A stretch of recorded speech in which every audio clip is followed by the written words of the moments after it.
নমস্কার, সৌভাগ্য ও সমৃদ্ধিতে আপনাদের আরও আরেকবার স্বাগত জানাই। আপনারা দেখছেন সৌভাগ্যের সিঁড়ি দিয়ে উঠে সমৃদ্ধির বাগানে পৌঁছে যাওয়া। এরই তো নাম সৌভাগ্য ও সমৃদ্ধি। প্রতিদিনের মতন আজও আরেকটি নতুন বিষয় এবং বিশ্বাস করুন একটা ডিফারেন্ট বিষয় নিয়ে এসেছি। সবাই বলেন যে আমার channel like, share, comment, subscribe করুন।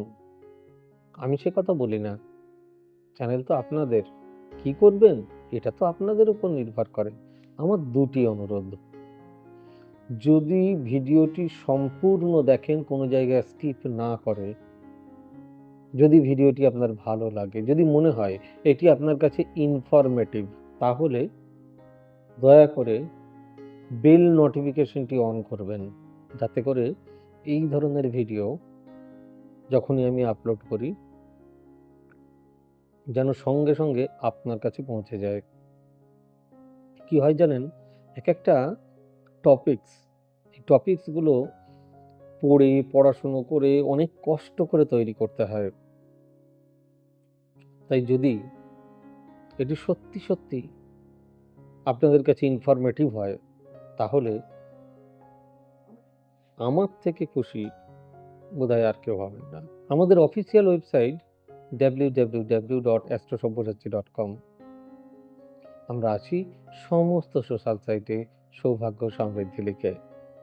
আর আমাদের বুকিং নাম্বারগুলি, সেগুলি হলো 9734454545, 9830006733, 9830240199, 8335012267 এবং 9830092045।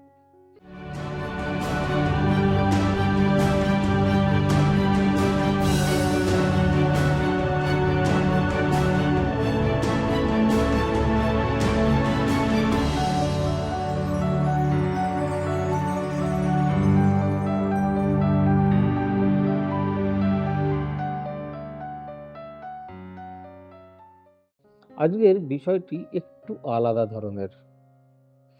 আমাদের হাসব্যান্ড ওয়াইফের রিলেশনস, সেটা কি অশান্তিতে পরিপূর্ণ? মানে সম্পর্কে অশান্তি? আবার অনেকের ক্ষেত্রেই একটা বড় ইস্যু, ভীষণ বড় ইস্যু। সেটা কি বলুন তো? সন্তান না আসা। দীর্ঘদিনের বিবাহিত জীবন, ডাক্তার বলছেন সবকিছুই তো ঠিক আছে, কেন হচ্ছে না? চলুন আজকে এই বিষয়টি নিয়ে আলোকপাত করি। সম্পর্কে অশান্তি ও প্রেগন্যান্সি ইস্যুস, বাস্তুর কি ভূমিকা রয়েছে এর মধ্যে? অনেক সময় দেখা যায় স্বামী স্ত্রীর মধ্যে অকারণে অশান্তি বাড়ছে, ছোট্ট ছোট্ট বিষয় নিয়ে ভুল বোঝাবুঝি, মানসিক দূরত্ব তৈরি হচ্ছে। এর পাশাপাশি সন্তান ধারণেও নানান বাধা আসছে। চিকিৎসার সব রকম চেষ্টা করার পরেও যখন সমস্যা থেকেই যায়, তখন অনেকেই ভাবেন এর পিছনে কি শুধুই শারীরিক, মানসিক কারণ, নাকি ঘরের পরিবেশও কোনো না কোনোভাবে দায়ী। বাস্তুশাস্ত্র মতে ঘরের শক্তির ভারসাম্য নষ্ট হলে তা দাম্পত্য সম্পর্ক ও সন্তান ধারণ দুয়েরই ওপর সমানভাবে প্রভাব ফেলে। কারোর বারবার ইস্যু আসছে কিন্তু নষ্ট হয়ে যাচ্ছে, চেষ্টাই করছে না। কেন? বাস্তুশাস্ত্র অনুযায়ী আমাদের ঘরের প্রতিটি দিক নির্দিষ্ট শক্তির প্রতিনিধিত্ব করে। যদি সেই শক্তির প্রবাহ বাধাগ্রস্ত হয়, তবে জীবনের বিভিন্ন ক্ষেত্রে সমস্যা দেখা দিতে পারে। বিশেষ করে দক্ষিণ পশ্চিম দিক দাম্পত্য বা সম্পর্কের স্থায়িত্ব বিশ্বাসের সঙ্গে যুক্ত বলে মনে করা হয়। যদি এই দিকে অগোছালো জিনিসপত্র, ভাঙা আসবাব বা অপ্রয়োজনীয় জিনিস থাকে, তাহলে সম্পর্কের মধ্যে অস্থিরতা, ঝগড়া, ভুল বোঝাবুঝি এসব তৈরি হতে পারে। ছোট্ট ছোট্ট বিষয়ে মতবিরোধ, ভুল বোঝাবুঝি এবং মানসিক দূরত্ব বাড়তে থাকে। আবার শোবার ঘরের, যেখানে শোন, তার অবস্থানও পরিবেশ দাম্পত্য জীবনে খুবই গুরুত্বপূর্ণ। যদি শোবার ঘরে অতিরিক্ত ইলেকট্রনিক্স জিনিস থাকে, যেমন টিভি, ল্যাপটপ বা অনেক ইলেকট্রনিক্স ডিভাইস, তবে তা ঘরের শান্ত পরিবেশকে নষ্ট করে। বাস্তুমতে শোবার ঘর শান্ত, পরিষ্কার ও ভারসাম্যপূর্ণ হওয়া উচিত, কারণ এই স্থানটি সম্পর্কের আবেগ, সংযোগ এর জায়গা। শোবার ঘরে অগোছালো পরিবেশ মানসিক অশান্তি বাড়াতে পারে। বাস্তুশাস্ত্রে উত্তর পূর্ব নর্থ ইস্ট কর্নারকে খুবই পবিত্র ও ইতিবাচক শক্তি কেন্দ্র ধরা হয়। মনে রাখতে হবে, এটিকে আমরা ভগবানের মাথার স্থান বা মস্তক স্থান বলি। যদি এই দিকে কোনো নোংরা ভারী জিনিস বন্ধ অবস্থায় থাকে, তাহলে ঘরের ইতিবাচক শক্তি অতি অবশ্যই কমে যায়। এর ফলে পরিবারের মানসিক চাপ বাড়ে, যা দাম্পত্য সম্পর্ককে বড়ভাবে প্রভাব ফেলে। সন্তান ধারণের ক্ষেত্রেও মানসিক চাপ এটি একটি বড় কারণ। তাই ঘরের শক্তি ভারসাম্য বজায় রাখা অতি গুরুত্বপূর্ণ। অনেক সময় বাড়ির উত্তর পশ্চিম দিকের ভারসাম্যহীনতা সম্পর্কের স্থিতি নষ্ট করে। এই দিকটি সম্পর্কের চলমান শক্তিকে নির্দেশ করে।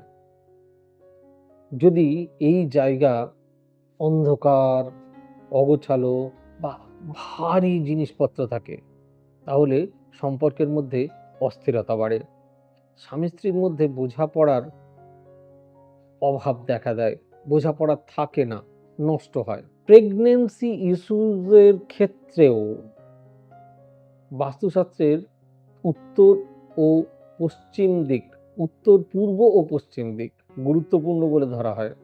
যদিও যদি এই দিকগুলো নেতিবাচক শক্তি থাকে, তাহলে পরিবারের মানসিক চাপ ও শারীরিক অস্বস্তি বাড়তে পারে।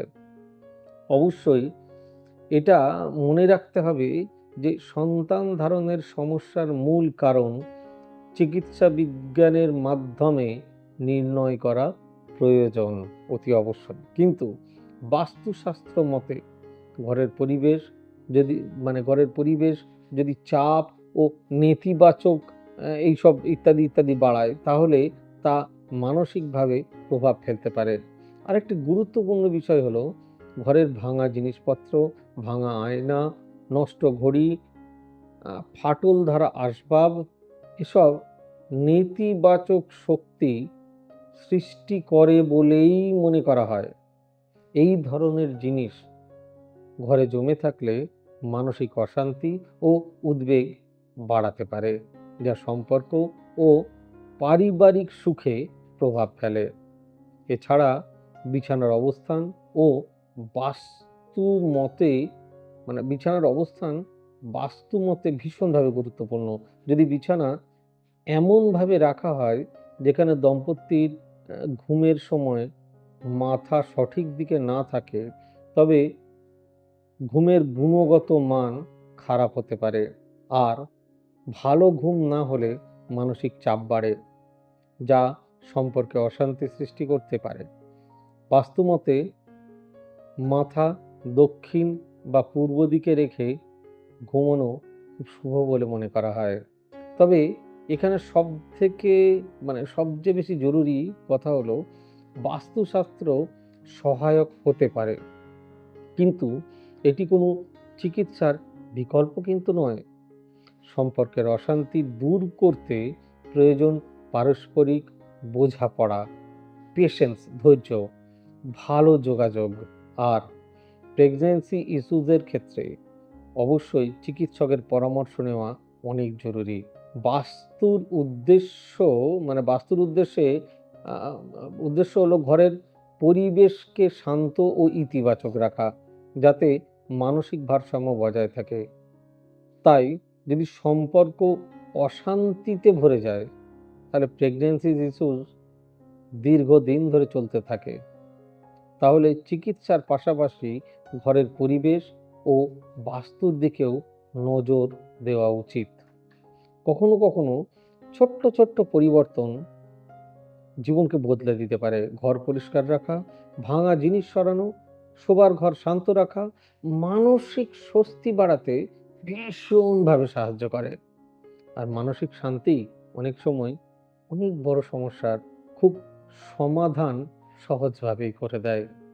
আমরা অনেক সময় ফ্রাস্ট্রেটেড হয়ে যাই, ইস্যু আসছে না, এতদিন বিবাহ হয়ে গেছে, কেন আসছে না? মেডিকেলি দুজনেই ফিট, বা কারোর ইস্যু আসছে কিন্তু ইস্যু নষ্ট হয়ে যাচ্ছে। আবার জ্যোতিষ মতে দেখতে হয় এদের শুক্রের অবস্থান কোন জায়গায়, এদের মঙ্গলের অবস্থান কোন জায়গায়। যদি সেগুলো পীড়িত থাকে তাহলেও একটা বড় সমস্যা হতেই পারে। আমার একান্ত অনুরোধ, যারা এই সমস্যায় ভুগছেন, যারা বারবার চিকিৎসা বিজ্ঞানে গিয়েও কোনো কারণে ফেলিওর হয়েছেন, তারা কোনো অভিজ্ঞ জ্যোতিষীর পরামর্শ নেন।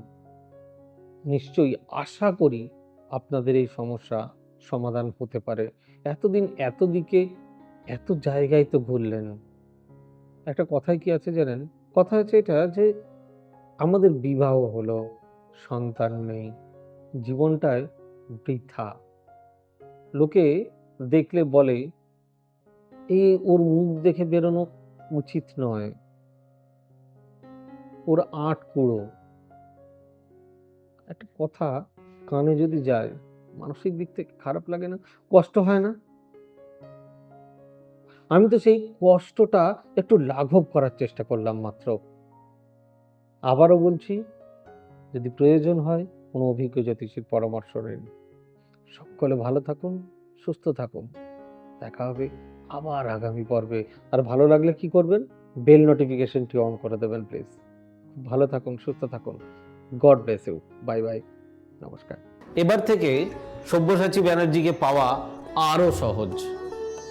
আপনারা অনলাইন বুকিং করতে পারেন একটা সুন্দর নাম্বার দিয়ে, 9734454545। আপনারা পাবেন ফেসবুক, ইউটিউব এবং ইনস্টাগ্রামে। আপনাদের চোখ থাকুক সৌভাগ্য ও সমৃদ্ধিতে। চোখ রাখতে পারেন আমার ওয়েবসাইটে www.astrosabbossachi.com।